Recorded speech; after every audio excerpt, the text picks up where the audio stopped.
Good morning everybody. నేను మీ అన్నాజీరావుని. నేను బాగున్నాను. మీరందరూ ఎలా ఉన్నారు? ఓకే. ఈరోజు నేను మీతో షేర్ చేసుకోవాలనుకుంటున్న విషయం ఏంటంటే ఫ్రెండ్షిప్ గురించి. దాదాపు ఒక 10 సంవత్సరాల ముందు చదువుకుంటున్న రోజుల్లో చదువు, ఫ్రెండ్స్ తప్ప ఇంక వేరే వేరే వ్యాపకాలు ఏవి ఉండేవి కాదు.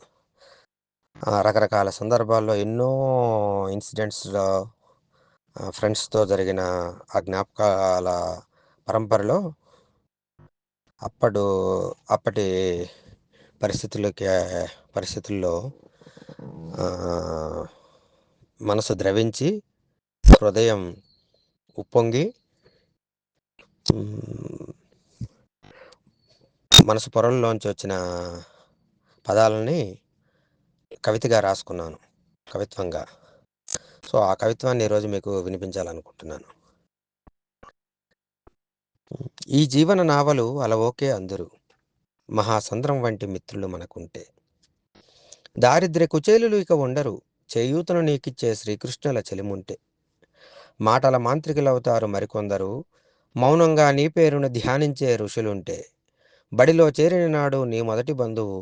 నేల తల్లి ఒడిలో కనుమూసిన నాడు నీ పాడెను మోసేది కూడా ఆ ఆఖరి ఆత్మబంధువే. నువ్వు కలత చెంది కష్టమొచ్చి ఉన్ననాడు కన్నీటిని కార్చును. మనసు ఉప్పొంగి మమతలన్నీ వెల్లివిరిసిన నాడు చిరునవ్వుల దరహాసం చిందించును. ఈర్ష్యా ద్వేషాలు వద్దనును. త్యాగానురాగాలే త్యాగానురాగాలు త్యాగానురాగాలకి నింగే హద్దనును. శూన్యమే ప్రతి మనిషి జీవిత గతం. స్నేహం పలుకుకపోతే సుస్వాగతం. పేదవాడు కాదెప్పుడు బాల్యమిత్రులున్నవాడు. ఏ చదువులు సరిపోవు ఆ సలహాలెన్ననాడు. ఈ జన్మకు అర్థం నీ స్నేహం రా, మరో జన్మకు పరమార్థం ఈ బంధం రా అని చెప్పి ఆ రోజుల్లో నేను రాసుకున్న కవిత ఇది. మీకు అందరికీ నచ్చితే లైక్ చేసి మీ అభిప్రాయాలని కామెంట్ రూపంలో తెలియచేయండి. Thank you.